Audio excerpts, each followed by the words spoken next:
Hello and good day, this is Toyota CHR and today we are going to replace the starting battery. As you can see, this one is previously installed faulty battery and we have placed a vacuum battery here. And this one is the battery we are going to replace. This one is Delkor 44 ampere and 390 cranking amperes.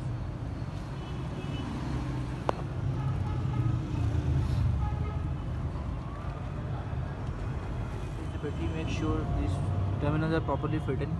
There must be surface attached.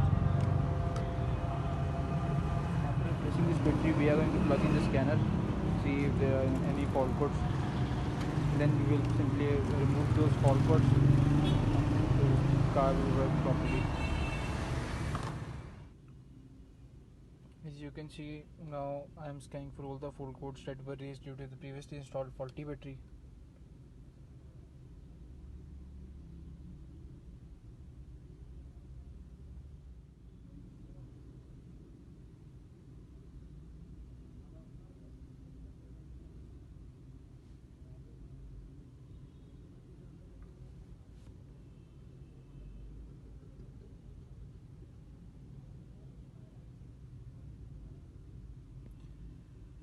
Thanks for watching Voices in Pakistan.